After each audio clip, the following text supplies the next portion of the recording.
Nah, gerakan coblos semua pada 77 itu yang saya ulang-ulang sebenarnya sejak pemilu 2004. Saya ulang-ulang sejak 2004. Apa itu pemilu 2024 sampai dengan sekarang? Gerakan di mana ada kegagalan atau rusaknya sistem dan buruknya tokoh.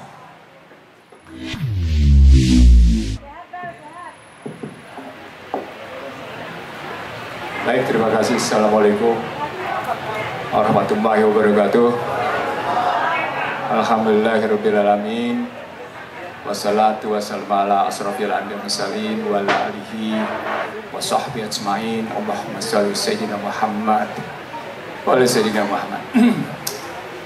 Ada 5 hal yang ingin saya sampaikan dengan gercos. Sebenarnya kalau mundur ke belakang, saya mulai dari tahun 77. Tahun 77 ketika kita melihat ini untuk mereka yang seusia dengan saya ingat banget, pemilu tahun 71 diundur, mestinya tahun 76 diundur menjadi tahun 77. Ingat ya? Dari sana ternyata terjadi penyederhanaan partai politik. Nah, penyederhanaan ini dalam dimensi politik memang berbau tirani, berbau otoriter. Maka dikenalah 2 partai politik dan 1 Golkar. Saya yang baru kuliah saat itu, baru belajar politik, baru belajar jadi aktivis gitu. Kebetulan gaulnya sama tokoh-tokoh senior di Salemba, ngerti, diajarin bener gitu. Sikapnya satu. Sikapnya waktu itu, kalau kita nggak datang, suratnya dimanfaatin. Kalau kita datang, kita mesti ngapain? Coblos semua. Jadi sebenarnya gerakan coblos itu sudah muncul tahun 77.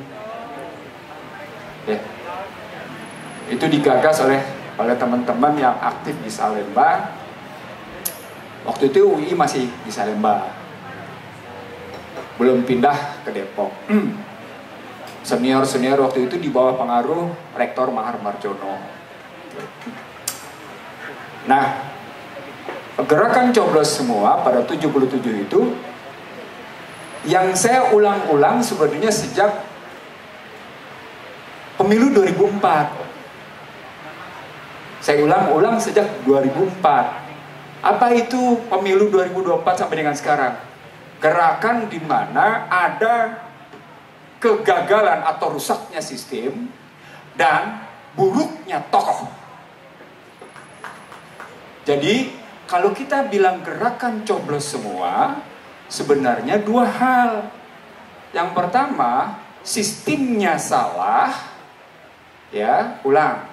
Sistemnya salah, tokohnya buruk. Apa poinnya? Sistemnya nggak bisa menunjukkan kita bahwa dia menegakkan 4B.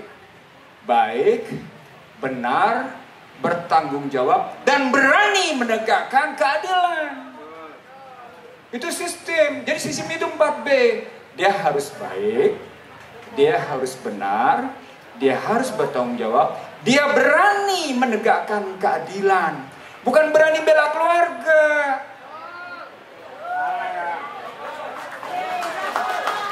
Bukan bilang anaknya nebeng, hukum berlaku sama di depan semua. Anaknya boleh bilang nebeng, nebeng apaan? Kalau pakai dulan lo bilang nebeng, otak lo di mana? Kan yang enggak aja gitu mikirnya. Itu artinya logika normatif konstitusional bahwa semua warga negara mempunyai kedudukan yang sama di depan hukum dan pemerintahan. Argumen-argumen desepsi, argumen-argumen yang sesungguhnya palsu, itu menggambarkan bahwa sistem rusak. Kalau sistem rusak pasti aktornya buruk. Dan itu sudah berjalan selama satu generasi. Dari 2004 hingga 2024 kemarin. Nah, saya tadi Revi udah membuktikan dengan hukum. Saya ingin membuktikan dengan angka. Seperti biasa meran saya di angka.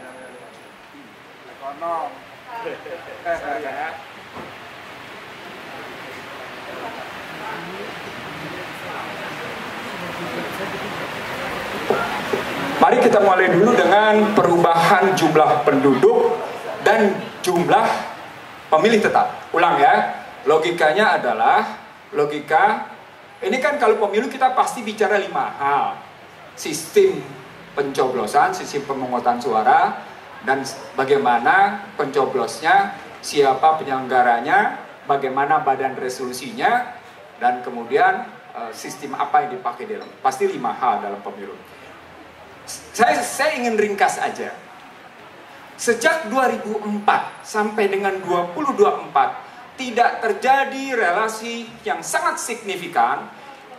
This is talking about data, this is talking about number. Ini bicara tentang data, ini bicara tentang angka. Yang saya ambil dari 3 pihak. Saya ambil dari Kementerian Dalam Negeri, Dukcapil, satu ya. Saya ambil dari KPU, saya ambil dari BPS.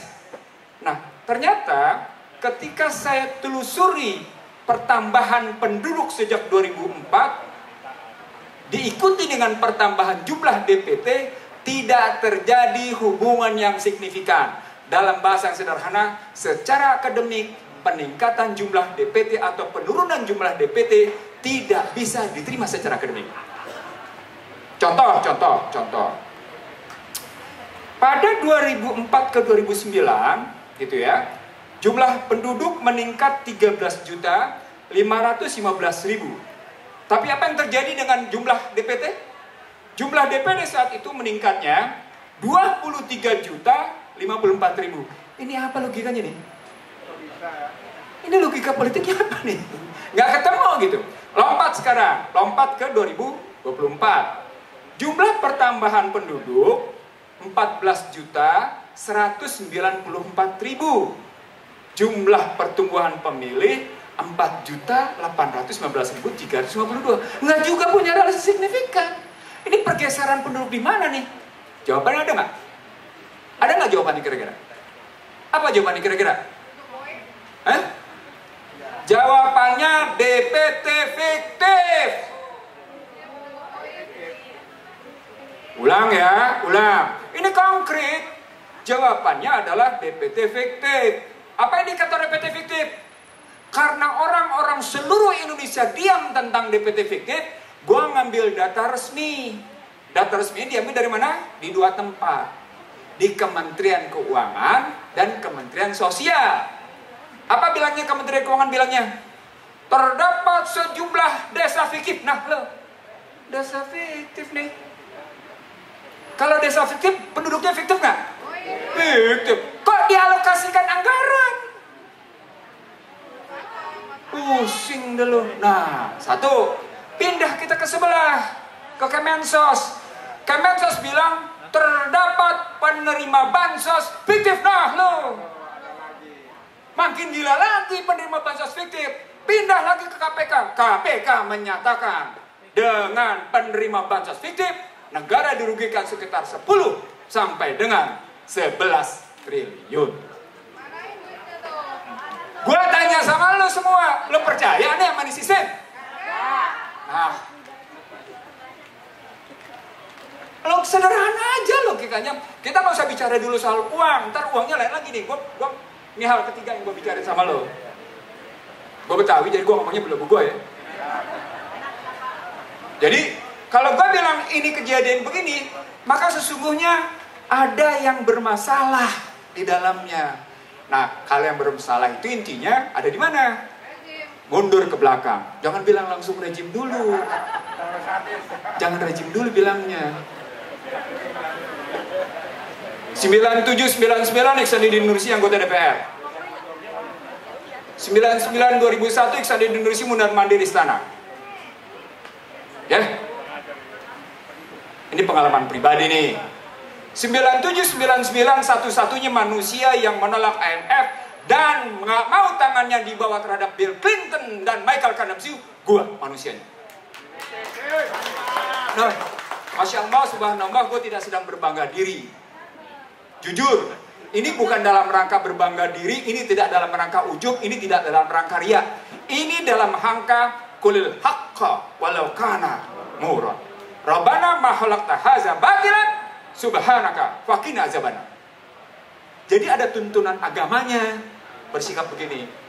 Apa poinnya? Lu ditaruh otak lu, harkat martabat lu di bawah ketiaknya, di bawah telapaknya IMF dan World Bank. Puncaknya adalah perubahan undang-undang dasar dari tahun 99 ke 2002. Paling gempitanya adalah di pasal 6A ayat 2. Apa itu pasal 6A ayat 2? Presiden dan wakil presiden diusulkan oleh satu partai politik atau gabungan partai politik yang dipilih langsung dalam pemilihan umum. Sekarang gue tanya balik, dari rumusan kayak gini pertanyaan besarnya, emang partai politiknya benar? Gue tanya balik, benar jawabnya biar semangat. Emang partai politiknya benar? Kagak. Ilmu politik bilang partai politik sejak 2004 hingga sekarang menunjukkan kegagalan peranannya. Nah, kalau dia gagal dalam peranannya, kira-kira dia benar nggak dalam mendidik kadernya? Apa indikatornya? Apa alat ukurnya? Dia ngusulin orang lain yang bukan dari kadernya. Itu artinya rusak sistem pendidikan kader.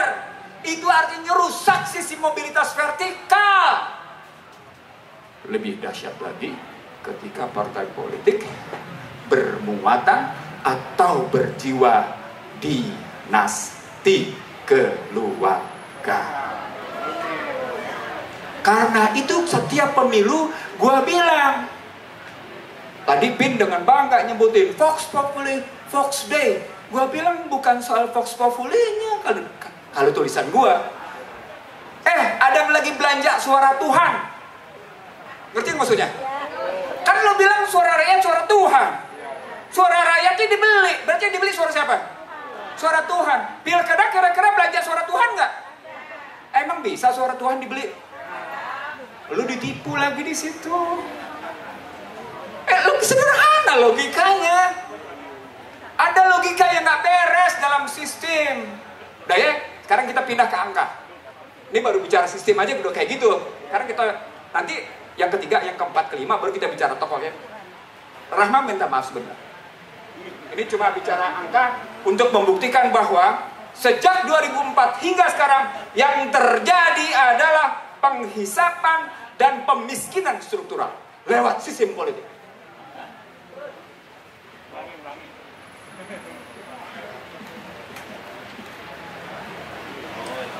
Kalau nggak percaya, minta datanya mangko boleh ya, gue kasih. Oke ya, pemilu 99 masih dalam rujukan Undang-Undang Dasar 1945, biaya per pemilih adalah, yang mau catat boleh nih, Rp12.383,41. Ulang ya. Pada pemilu 1999, biaya per pemilih adalah Rp12.383,41. Ya itu kan masih Undang-Undang Dasar 45. Oke, kita pindah sekarang. Undang-Undang Dasar 2002. Berapa biaya per pemilih pada Undang-Undang Dasar 2002? Biaya per pemilih pada Undang-Undang Dasar 2002 adalah Rp39.336,76. Catat. Ini baru perhitungan per pemilih, belum perhitungan per calon. Apa poinnya? Poinnya biaya politiknya melampaui dari hitungan per pemilih. Oke? Jadi catatan pertama subject to cost per candidate. Oke. Bapak Ibu sekalian, saya ngambil data gini karena saya ngambil analogi yang terjadi di Amerika. Kan lo bangga berkiblat ke Amerika. Ya udah, gue ikutin cara berpikir lo, tapi sekaligus lo gue bongkar otak lo. Gitu ya. Oke. Sekarang kita terusin. Berapa sesungguhnya biaya pemilu 2024 per pemilih? Tahu berapa kira-kira? Tebak coba berapa kira-kira? Ayo, tebak coba. 348.132,25 sen. Sekarang dibandingkan dengan 3, kita buletin aja deh. Yang satu 40.000, yang satu 350.000. Berapa kali lipat naiknya? 7 kali lipat. Dari 2004 ke 2024, 7 kali lipat. Pertanyaan besarnya, lo makin sejahtera nggak? Kesejahteraan lo 7 kali lipat nggak naiknya? Lo makin kaya, makin miskin? Tanya berikut, sumber dayanya lebih dikuasai negara atau lebih dikuasai korporasi? Lo kemarin waktu COVID sama vaksin, lo ngikut negara atau kemudian lo punya kemerdekaan?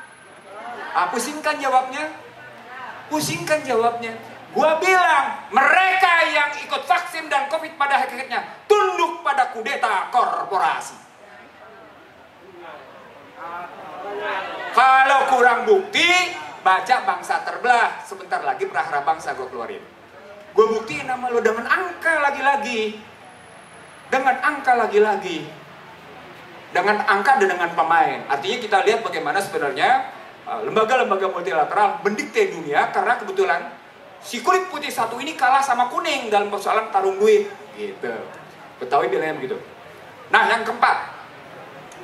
Dari situasi Vox Populi Vox Day dengan biaya kayak gitu, pertanyaan berikutnya yang keempat. Partai politiknya punya duit nggak? Halo, partai politiknya punya duit nggak? Larinya kemana? Larinya kemana? Larinya ke korporasi karena sistemnya memperkenankan sumber daya, APBN, konsesi, pasar diserahkan ke korporasi. Maka partai politik lari terburu-buru ke korporasi. Apa dampaknya? Dampaknya gue bilang Indonesia hanya dikuasai 29 manusia. Ini ceramah gue di berbagai perguruan tinggi ya, bukan di hadapan lo nih. Gue ulang ya, ini ceramah gue bukan di hadapan lo, di hadapan berbagai perguruan tinggi. Siapa 29 itu? Kan gitu pertanyaannya. 10 ketua umum partai politik. Oke? 10 ketua umum partai politik. 10 orang terkaya. Oke? 10 orang terkaya.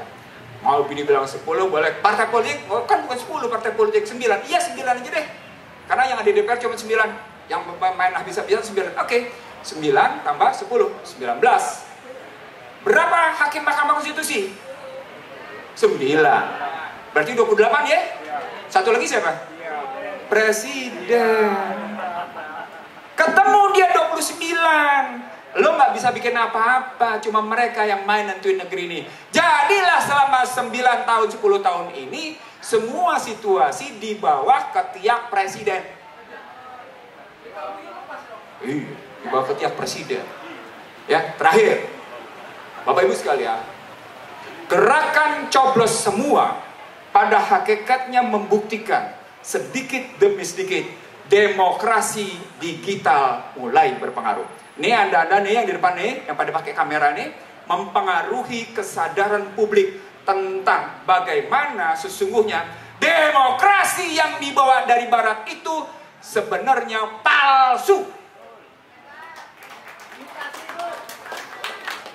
Gue teringat bagaimana cara Obama kampanye dengan change gitu. Terus ada juga yang ikut-ikutan di Jakarta sebelumnya. 2009 ikut-ikutan, 2004, 2009 ikut-ikutan. Kita bisa apa tuh? Bisa berubah. Pertanyaan berikutnya. Kalau kita lihat tokoh, ini kan kelima bahasanya tokoh nih. Kalau kita bicara tokoh, maka pertanyaannya, bagaimana kita menelusuri tokoh? Bahasa akademik bilang, perhatikan background assumption-nya sama domain assumption-nya. Bahasa akademiknya bilang. Betawi bilang, lihat bibitnya dong. Jawa bilang tambahin, lihat babatnya, lihat bobotnya, lihat bebetnya. Nah, ada orang yang di Jawa Barat, sampai gue diadilin sama tokoh Pasundan Parahyangan, karena gue bilang gue nolak dia dari zaman wali kota sampai dengan gubernur, datang ke Jakarta. Siapa itu? Gue nggak bilang siapa lagi. Datang ke Jakarta, di sana ninggalin masalah, jangan-jangan kesini dia bawa masalah.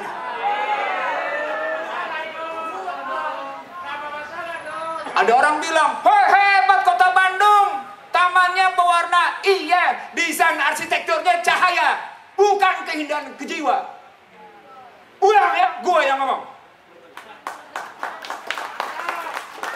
Arsitektur yang hebat adalah arsitektur yang memadu ketenteraman hati, pikiran, dan kedamaian tindakan.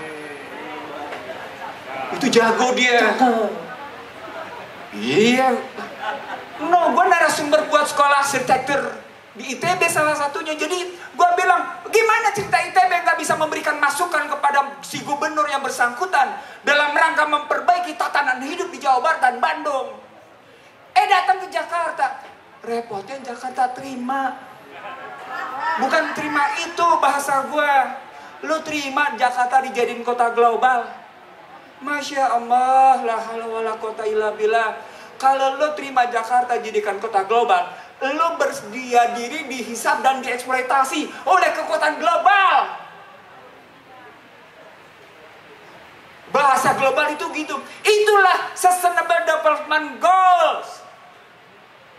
Sadar nggak?